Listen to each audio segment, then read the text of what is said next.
payi zirizunguza ni gutya gwiki umujene naranyemeje gutaye zigira gute zirizunguza pa nta muntu uzize gute nta muntu uzikozeho nta muntu uzikozeho umugore wa rero YouTube perezida wacu nakoresha YouTube Medina nakoresha YouTube Bruce Melody nakoresha YouTube bite na fitensi umunyenga ngundu umunyenga nk'abana nshaka umunyenga nk'abana rwaza mwisi mwijuru nzirwariza numva bumeze neza n'umubare waje kunsana bavuga ati icareho buhora bushashe tatuganira none muhita muganira twishimye gwiki urebe buhora bushashe. Yes, reka nizere ko mumeze neza cyane, reka nizere ko bakurikiye Tas TV show. Ibintu byose ari terebye ni The Creator Erika Blessing chairman w'icyaro cyangwa se unyite nandi menshi atandukanye. So uyu munsi rero ni kwa kundi kripa ako kantu wakumvishe fresh ni kwa kundi twikatisha tukagera muri hood yacu tukavuga ngo ni ibiki ibyanjye rero murabizi ni za mpano zitandukanye. Uyu munsi ntago ndi njyenyine, reka mbanze nakira umuntu turi kumwe banze yibwirira abakurikiye Tas TV show ngo ni muntu ki. Kariboni. Je nitwa Manizo Talent. Pa arizamushya ageze hejuru atwika agatwika pa ageze hejuru arizamushya nabindi bamwita Manizo Talent kabisa. Talent pa zirizunguza ni gutya zikozeho gwiki umujene naranyemeje gutaye zigira gute zirizunguza pa nta muntu uzize gute nta muntu uzikozeho umugore wa rero ataye zirizunguza nta muntu uzize gute uzikozeho wallahi rero ngira ngo mwabyumvishe uyu munsi ni umuriro bamwita Manizo Talent ngiye nkikubona nese numva ko uri umuntu ushobora kuba ufite imirongo cyangwa se ushobora kuba uzi kuririmba nkubitira kapera gatonza se gatoya cyane nakubite numve uburiri bwanjye buhora bushashe icaraho ubwumve ndabona wazanye n'igare ndabona boje nari shyashya rwose ndabona rifite na fitensi umunyenga ngundu umunyenga nk'abana nshaka umunyenga nk'abana rwaza mwisi mwijuru nzirwariza jewe nshaka umunyenga inshuti nzizi kunyuza ahantu heza inshuti mbika kunyuza ahantu habi umunyenga mu gitambika turya umunyenga mu kimanuka turya umunyenga tuzenguruke Kigali yose turya umunyenga tuzenguruke Rwamagana yose turya umunyenga ndisha umunyenga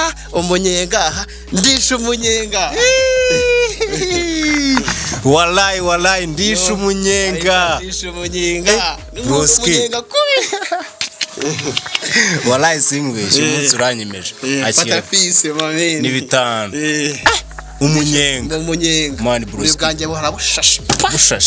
ni pa iyo songe ni yawe ko none se Bruce iyo songe ujya kwihimba warushingiye kuki ni true story cyangwa je nicaye ku buriri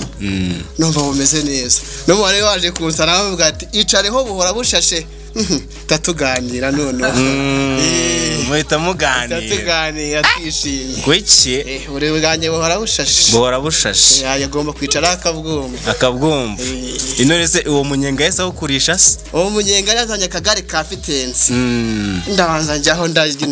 umunyenga ibanza uryaho ku munyenga gitambika kimanuka umunyenga hose ntaho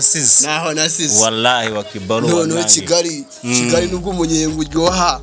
ureba nuko Kigali bise wajya Rwamagana kabati none natashye wacu Rwamagana umunyenga ukunda kurira Kigali hose Rwamagana Kigali itanga umunyenga hose uburyo umunyenga Kigali mba ni gutembera nyine ndeba ukuntu igihugu cyacu kimeze najya Rwamagana rero aho mvuka avati pa Manizo Talent ni fresh cyane cyane Manizo Talent mu busanzwe akora iki sanzwe n'umuhinzi ariko agakorana n'umuntu amwuziki music wari witabira wenda wari wajya nko muri studio ntabwo najyamo ntabwo wari wayijyamo uracyari hasi mwisi bimeze bite kuki utegera abantu ngo bagutere inkunga kuri iyo mizigo yawe ko amafaranga batari menshi mu buhinzi bwawe nta kantu kari kuvamo ngo uzazane ku mafaranga urabona n'izuba ririmo rirava ubuhinzi rwose ntabwo bwawe bwamera neza cyane ntibyari byagenda neza ntabwo byagenda neza ubwo ngubwo rigera neza noneho bizataba ibiki isukari mu mubiri wanjye hose hari umuntu ejo twaganira arambwira ngo buriya ngo ikintu ukunda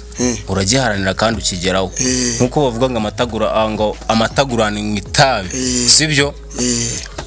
ukunda ikintu mu muziki yawe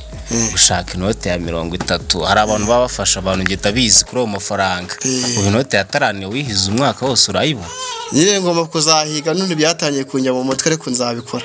ko talent uko bwije nuko bukeye numva igenda ikura niyo nyigamye mba ndaryama na harota ndi kuririmba ndetse turi kuririmba ubwo rero Imana ibiri kugera inyereka inzira wana kabisa ariko ngiye nkwemereye umuzigo nkwemereye umuzigo kabisa nari uzazutemo twumva ukuntu bimeze nta kibazo Manizo Talent amwita Manizo Talent wabwira iki umuntu ugukurikiye aka kanya njewe aka kanya nje namubwira ko mfite impano yo kuririmba wadukubitiye akantu bita umunyenga ariko buriya nk'umuhanzi ngo hari ukuntu ngo tuba dufite utuntu twanditse twabitse ukuntu dutemo n'akandi twumve n'akandi gatoya atari umunyenga se atari umunyenga dukubite n'akandi YouTube Perezida wacu nakoresha YouTube Perezida wacu nakoresha YouTube Medina wakoresha YouTube Bruce Melody nakoresha YouTube Diamond Platnumz nakoresha YouTube Tanzania naho bakoresha YouTube Manizo Talent nakoresha YouTube abakinnyi b'umupira nabo bakoresha YouTube abanyamakuru nabo bakoresha YouTube kuri Kiss FM nabo bakoresha YouTube muri Amerika nabo bakoresha YouTube mu Rwanda natwe dukoresha YouTube nza postinga kuri YouTube uko nkunda YouTube Manizo Talent akunda YouTube nako mwana wese ukari uca kugahimba YouTube ni televiziyo anga ikiganiro umuntu uri kukireba ari gukoresha YouTube Bruce Melody narakoresha YouTube na Bruce Melody akoresha iki YouTube n'abasitari tuzi bakoresha YouTube na Perezida wacu Paul Kagame akoresha YouTube Manizo Talent pa nakayikoresha Manizo Talent pa akufite YouTube channel ntabwo nayifunguza neza kubera iki hari abajama banje bajya bamposinya kuri YouTube nkabona abajama banje nabo baragenda bamarayike abati YouTube hano hose barayikurikira ubwo rero nta igitekerezo cyavuye kugira ngo uhimbe akaririmbo ka YouTube manange impano ni nyinshi cyane ndi kumwe no bita Manizo Talent pa ari izamu cyageze hejuru aratwika ako kantu kucyakongeyeho kapa nyine pano ku nyine abari gushwanyaguza none bigeze hejuru iyo wavuye hasi urabona iyo ukenye ukakira uratwika nyine uratwika for sure yes ngira ngo kuri Cheta TV Show ko batarakora subscribe waba uri gucikanwa n'ibintu byinshi bigiye bitandukanye nk'ibisanzwe ni The Creator umuhungu wanyu Erica Blessing cyasunyite chairman w'icyaro uyu munsi rero ndi kumwe n'umuntu bita Manizo Talent pa broski kurata ni neza ubu nyuma y'ahangaha bigiye kugenda gute show twitega iki mu minsi iri imbere ngomba kuzajya ntwika biragusaba iki rero yansaba ikofi ikabanye ariko kabihari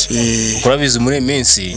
ngamata amasa ntasabira iki n'igisigati ugomba kugira ukuntu ufite ibintu byose birahenze cyane hose byarahenze none se kugira ngo Bruce Melody muhe peace nawe bisaba kuba wahebye wallahi ko nawe no mustari misasa ase bura guhaye peace buriya muhuje wabigenza ute amaye pisi nyine abate tuvuge wenda uhuye na Bruce amaye pisi bakata bapositinga nyine nibwo byabiryoye no kuma pisi gucya akiciraho undi nawe ndi inkoko aguhaye pisi agakubitamo n'ubuntu n'ubuceri yabyibucere ngende nawe nshaka hiti niyo ya mbere amaye pisi akata postinga kuri YouTube navate nanjye nabamaye hiti wayaje niyo hiti yaje n'ibiceri biraza naho rero amafaranga za aruko hiti yaje exact ako kantu niko muterebye cyane umusaza mwese mu busanzwe wambwiye ngo umuhinzi nta kindi kintu ukora uretse guhinga no guhanga nta kindi nkora guhinga no guhanga bifatanya gute nyine guhanga ngiye niyo ndi mu murima talent ijya kuyakuba nkiyumviraje ako kanya ahita nkubita nkashwanya gusa kuko talent muragendana nayo aka kanya nshaka kwita nkora akantu gatoya gakore turebe gatoya se gatoya cyane reka bisa njye nitwa Maneza Talent nduwibwana nahuye n'umujama wanje mutera pisi yari kunywa icupa rya sikoro nawe aransomya nanjye ndayacya ndavuga ngo nanjye ngomba kugura iki sikoro yes umuntu wawe urimo wa sikoro ni ndetse sha n'umujama wanje narimuye nawe n'umujama wawe wese udukubitira akantu kari live gatoya cyane fresh cyane Maneza Talent ndagushimiye cyane nari yaje